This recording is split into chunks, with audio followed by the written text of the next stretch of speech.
What's happening, everyone? It's Peter, founder of Expedition Money, with my boy. What's happening? Yeah, I want to talk to you today about raising kids that aren't spoiled.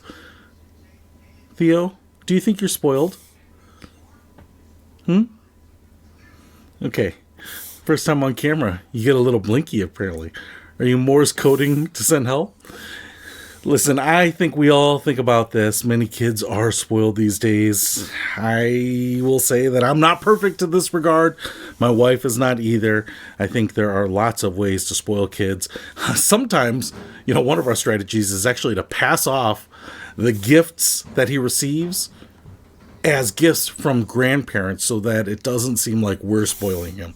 So there's a little tactic there that if you're giving your kid a big gift, maybe you actually have your grandparents give it, or the grandparents give it to the child so that they don't think about that, because the last thing we want to do is spoil kids. Now, one of the things that I have noticed here is that when you fuss going to the store, when you go to Target, does mommy buy you a toy? When you go to Target, does mommy buy you a toy? My car broken. Yeah, if your car is broken, mommy will buy you a new car. Will she buy you a new car? Yeah. Yeah, she does. With tow trucks. With the tow truck? Yeah. So you get a new car and she buys you a little tow truck to fix the old car? Yeah. Yeah? Yeah. Okay, that is true. And tends to spoil the kids sometimes. So we try not to do that. But one of the things that I was reading about not spoiling kids is tow truck. a big tow truck.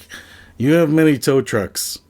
If I didn't know what career you were going to have, I would say you're going to be in like auto recovery. I want to buy red one. You want to buy a red run too.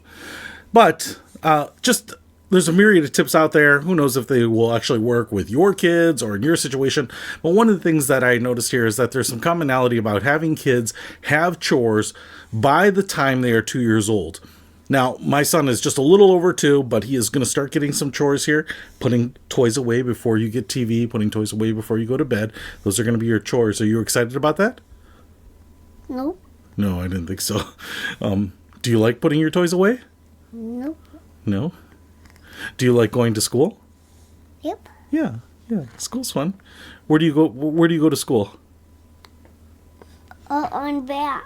Yeah, okay, I don't know what that is, but you go to a Montessori school, which helps teach some life lessons. So I think that helps, especially with busy parents who aren't necessarily getting their kids involved in all those life lessons. But one of the things that I wanted to mention is that Daddy has some cousins that grew up on a little farm, not a big farm, but a little farm. And both of those girls that grew up on that farm had to get up before school to feed the ducks, feed the chickens, feed the cows, feed the pigs, lots of other animals, the dogs, the cats, just the house animals, but also the little farm animals. When I say it's a little farm, I mean... Little animal. Yeah, little animals. A little farm. I think it was like 20 or 40 acres maybe, something like that. So not a huge, big working agricultural farm. But what it did is it taught them, I think, a lot about what actually has to get done so that you can put food on the table and responsibility. Like they would collect eggs. I remember having those organic eggs from the chicken shed, and both of those girls turned out to be just really self-sufficient, down-to-earth, hard-working to this day. I mean, they're both in their 40s now at least. So what I see is that kids that have some of that experience where they really own and have ownership over activities and routine and chores can really translate into some benefits later. So anyway, just wanted to say that as you are thinking about trying to raise kids that maybe have better habits than we do sometimes, more strength, more fortitude. There are maybe ways to do that, but just one tip. Chores, early as possible. That's it. You want to say goodbye? Goodbye. Okay, see you later.